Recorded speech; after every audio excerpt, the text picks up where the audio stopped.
नमस्कार मित्रों। इस कथा में यह बताऊंगा कि स्त्रियों को मासिक धर्म क्यों आता है और मासिक धर्म के दौरान स्त्रियों को कौन से कार्य नहीं करने चाहिए। और मित्रों, जब स्त्रियों को मासिक पीड़ा होती है तो कुछ लोग स्त्रियों को क्यों अछूत समझने लगते हैं। मित्रों, मैं आपको यह सब एक कथा के माध्यम से बताऊंगा कि आखिर स्त्रियों को मासिक पीड़ा क्यों होती है। तो मित्रों, चलिए जानते हैं आखिर किस श्राप के कारण स्त्रियों को मासिक धर्म आता है। नमस्कार और दोस्तों, स्वागत है। तो मित्रों, इस कहानी के माध्यम से आपको समझाने का प्रयास करते हैं कि आखिर स्त्रियों को मासिक धर्म क्यों आता है। लेकिन उससे पहले ही माता लक्ष्मी, जो भी दर्शक इस वीडियो को लाइक करें और चैनल को सब्सक्राइब करके कमेंट में जय श्री नारायण लिखे, उन पर मां लक्ष्मी का आशीर्वाद हमेशा बना रहे, उनके घर में धन की कभी कोई कमी ना रहे, उनका घर हमेशा खुशियों से भरा रहे।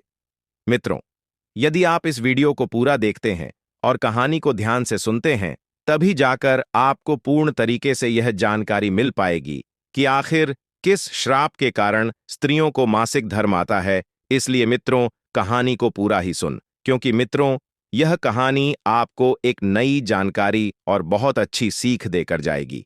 मां लक्ष्मी भगवान विष्णु से पूछती हैं, हे प्रभु, एक प्रश्न को लेकर शंका उत्पन्न हो रही है। प्रभु, इस विश्व जगत में केवल आप ही मेरे मन में उठ रही मेरी इस शंका का समाधान कर सकते हैं। मां लक्ष्मी जी की बात सुनते ही भगवान विष्णु जी ने कहा, तुम्हारे मन में जो भी प्रश्न है, जिसकी वजह से तुम्हें शंका हो रही है, वह तुम निसंकोच होकर पूछो। मैं तुम्हारे मन में उठ रही सभी शंकाओं का समाधान अवश्य करूंगा, जिसके कारण स्त्रियों को मासिक धर्म की पीड़ सहन करनी पड़ती है। माता लक्ष्मी ने अपना दूसरा प्रश्न पूछते हुए कहा, हे प्रभु, एक स्त्री को मासिक धर्म में वह कौन से कार्य नहीं करने चाहिए जिससे वह अपने ऊपर लगने वाले पाप से बच सके। तब भगवान विष्णु कहते हैं, हे लक्ष्मी, तुमने संपूर्ण मानव जाति के कल्याण हेतु अत्यंत उत्तम प्रश्न किया है। मैं तुम्हारे इन सभी प्रश्नों का उत्तर तुम्हें सुदामा नामक एक पुरुष के जीवन में हुई घटनाओं के माध्यम से दूंगा, जिससे प्रिया तुम्हें तुम्हारे प्रश्नों का उत्तर इस कथा के माध्यम से प्राप्त हो जाएगा। यह कथा इतनी पावन है कि इस कथा के श्रवण करने मात्र से ही समस्त मनुष्यों के पापों का नाश हो जाता है, जो भी गृहस्थ जीवन में है, और वह पति पत्नी इस कथा को ध्यानपूर्वक सुनते हैं तो उन्हें सुख और सौभाग्य की प्राप्ति होती है। इसलिए ही देवी लक्ष्मी, मैं जो कथा आपको सुनाने जा रहा हूं, आप भी इस कथा को ध्यानपूर्वक पूरा अंत तक अवश्य सुनिएगा। अब देवी लक्ष्मी कहती है, हे नाथ, यह सुदामा कौन था और उनके जीवन में कौन सी घटनाएं हुई थीं? हे प्रभु, मैं इस कथा को सुनने के लिए उतावली हो रही हूं। कृपया आप इस कथा को मुझे सुनाइए। मैं इसे ध्यानपूर्वक पूरा अवश्य सुनूंगी और संपूर्ण विश्व जगत में विख्यात भी करूंगी। तब भगवान विष्णु कथा सुनना आरंभ करते हैं और कहते हैं, यह देवी लक्ष्मी पूर्व कल की बात है। निर्मल देश में एक अत्यंत सुंदर नगरी थी। उसे नगरी में सुदामा नाम का एक ब्राह्मण रहा करता था। सुदामा को समस्त वेदों और शास्त्रों का ज्ञान था। वह परम बुद्धिमान तथा धर्म के मार्ग में खुद की आहुति दे देने वाला एक ब्राह्मण था। सभी वर्णों के लोग सुदामा को बड़ा सम्मान देते थे। सुदामा प्रतिदिन यज्ञ करता था, दान धर्म के साथ संध्या उपासना भी किया करता था। सुदामा पशुपुत्र बंधु बांधव तथा धन संपत्ति से संपन्न था। सुदामा की पत्नी का नाम सुनीता था। वह भी अत्यंत चरित्रवान, गुणवान तथा पतिव्रत धर्म का पालन करने वाली स्त्री थी। एक दिन सुदामा और उसकी पत्नी सुनीता ने मिलकर अपने घर पर सत्यनारायण भगवान की पूजा रखी और सभी ब्राह्मणों को स्वयं जाकर निमंत्रण दिया। नगर में निवास करने वाले समस्त मनुष्यों को उसने पूजा के लिए बुलाया। सुदामा की पत्नी सुनीता ने अपने घर पर अनेक प्रकार का भोजन भी बनाया था और सभी को भोजन के लिए बुलाया। उसके बाद पूजा के दिन समस्त ब्राह्मण उसके घर पर पधारे। सुदामा ने सभी ब्राह्मणों का विधिपूर्वक पूजन किया और उन सभी का बड़े ही प्रेम के साथ आदर सत्कार किया। फिर सुदामा ने सभी ब्राह्मणों को घर के अंदर बुलाया और उन्हें आसन देकर प्रेम के साथ बैठकर भोजन कराया। ब्राह्मणों को भोजन कराकर उनकी भूख की तृप्ति समाप्त करने के बाद सुदामा ने भगवान का स्मरण करते हुए जिन जिन को सुदामा ने बुलाया था, उन सभी को वस्त्र आदि का दान करके विदा किया। सभी ब्राह्मण सुदामा को आशीर्वाद देकर वहां से प्रस्थान कर गए। उसके बाद सुदामा ने अपने परिवार के सभी मित्र, भाई, बंधु तथा अनेक भूखे लोगों को भोजन करवाया। इस प्रकार से सुदामा ने सभी को भोजन कराकर और पूजा संपन्न करके सभी को विदा करके जब सुदामा अपने घर के द्वारा के सामने गया तो उसने देखा कि उसके घर के सामने एक कुत्ता और बिल्ली आपस में कुछ बात कर रहे थे।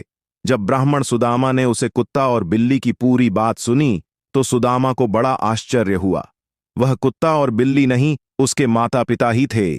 पिछले जन्म के पाप कर्मों के कारण इस जन्म में कुत्ता और बिल्ली बन गए हैं। तब वह ब्राह्मण सुदामा मन ही मन सोचने लगा, यह दोनों तो साक्षात मेरे माता पिता हैं जो मेरे घर पर पशु बनकर आए हैं।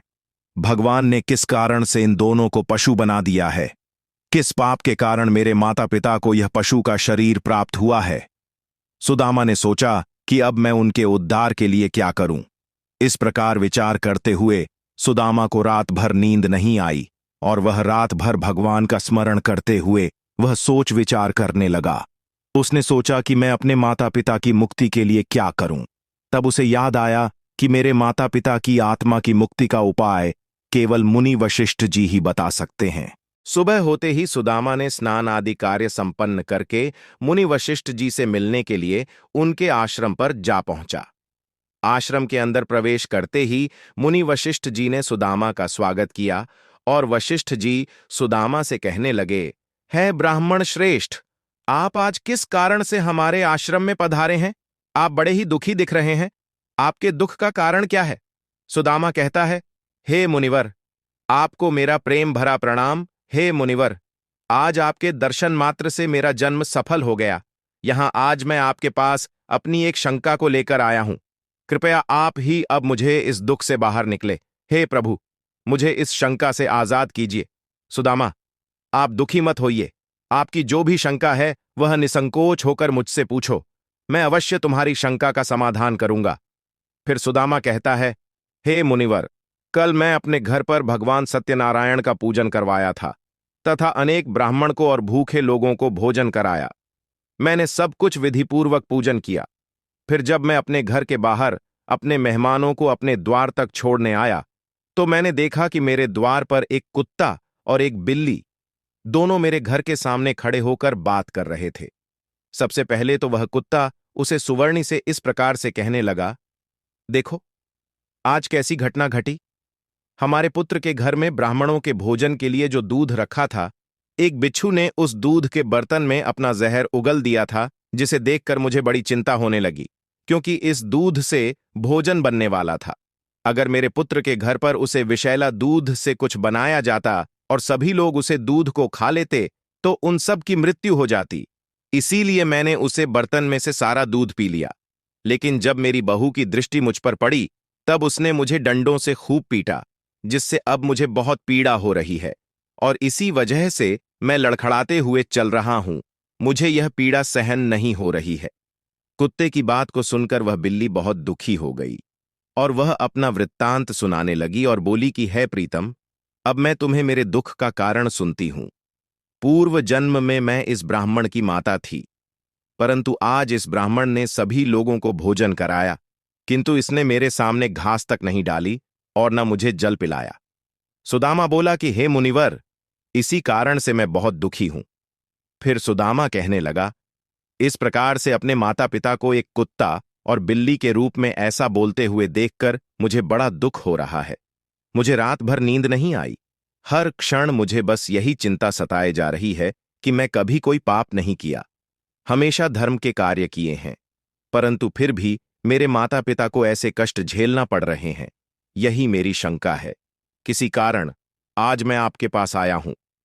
कृपया आप अपनी दिव्य शक्ति से पता करके मुझे बताइए कि किस कारण से मेरे माता पिता की ऐसी दुर्दशा हुई है और उनकी मुक्ति के लिए मुझे कौन सा कर्म करना होगा।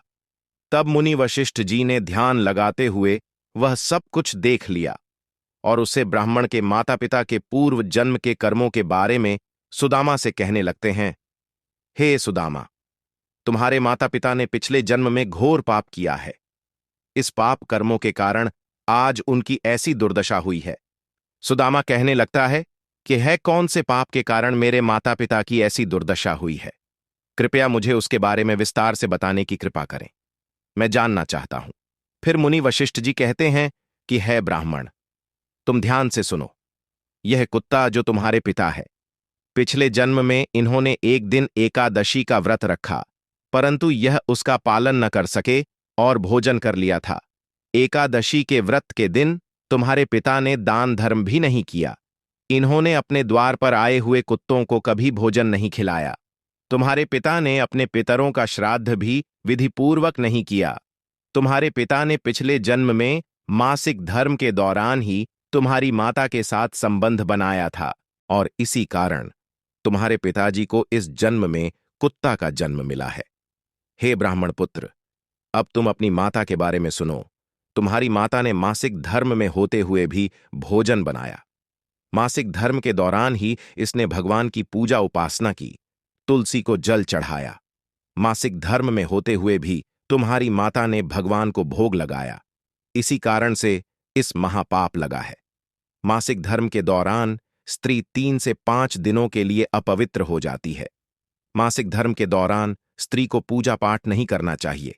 प्रत्येक स्त्री को इन 3 से 5 दिनों में अपने बाल भी नहीं धोने चाहिए, से उसके पति की आयु कम होती है।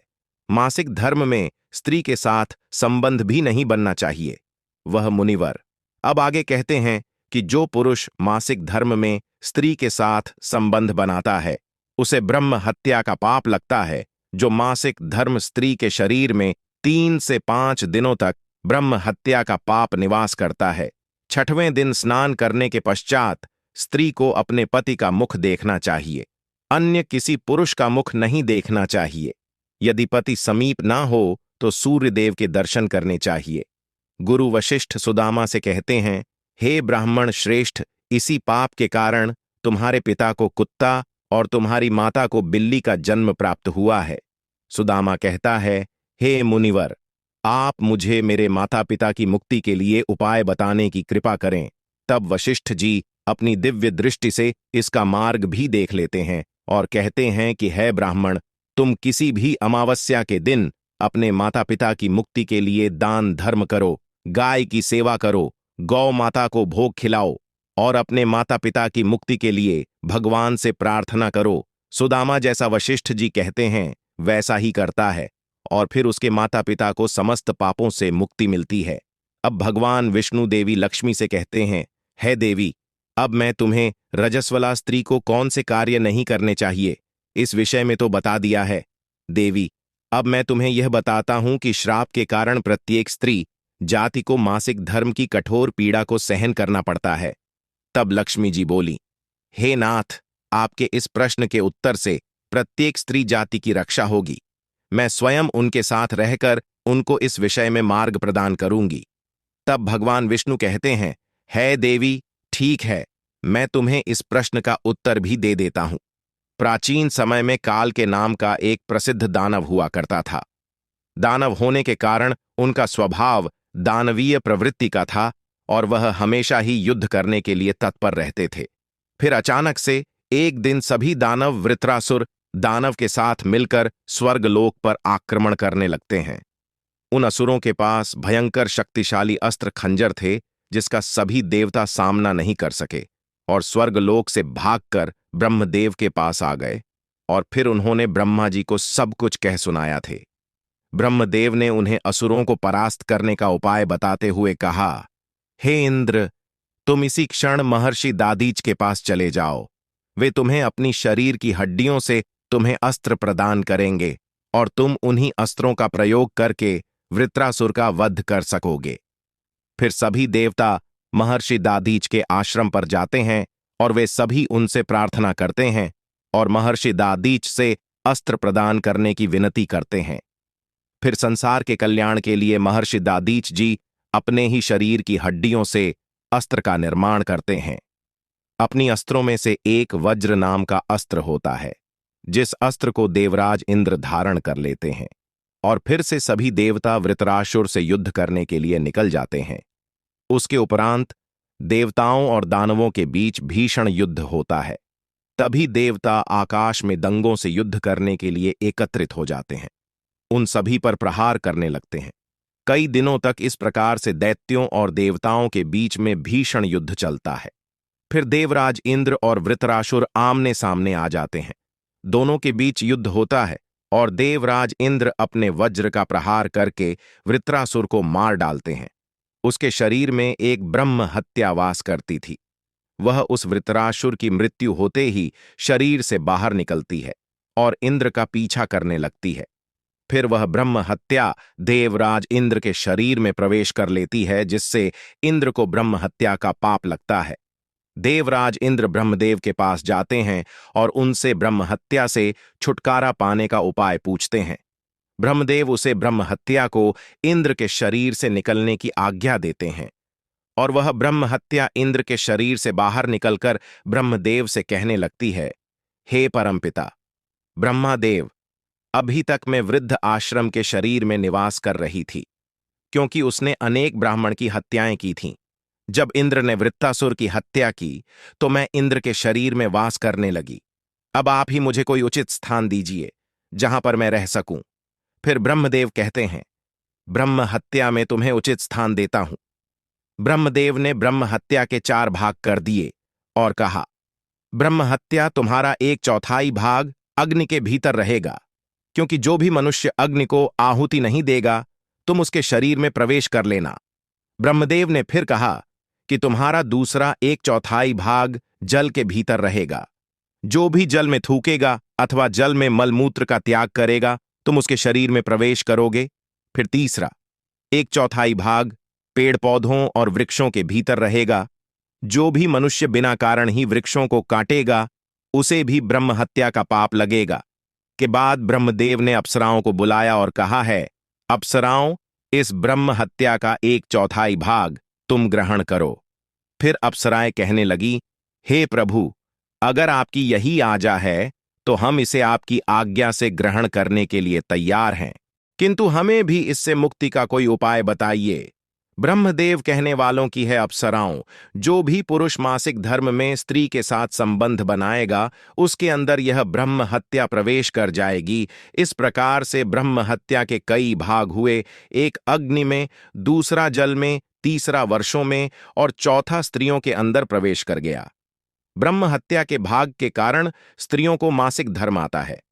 जो भी पुरुष मासिक धर्म के दौरान स्त्रियों को स्पर्श करता है अथवा उनके साथ संबंध बनाता है उसे ब्रह्म हत्या का पाप लगता है। अब आगे भगवान विष्णु कहते हैं, हे देवी, इस प्रकार से मैंने आपको स्त्री के राजस्व वाला होने के पीछे की कथा और राजसविला स्त्री को कौन से कार्य नहीं करने चाहिए इसके विषय में बता दिए हैं। अब माता लक्ष्मी रहती हैं, हे प्रभु, आज आपने मुझे बहुत ही महत्वपूर्ण ज्ञान दिए हैं।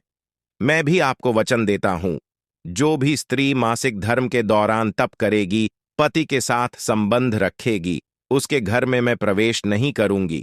तो मित्रों, यही कारण है कि मासिक धर्म के दौरान किसी भी स्त्री को छूना पाप माना गया है। मासिक धर्म के दौरान स्त्रियों को यह कार्य नहीं करने चाहिए। मित्रों, यह कथा आपको कैसी लगी? कमेंट करके जरूर बताएं और मित्रों को शेयर करें, जिससे उन्हें भी पता चले कि स्त्रियों को मासिक धर्म में क्या करना चाहिए और क्या नहीं।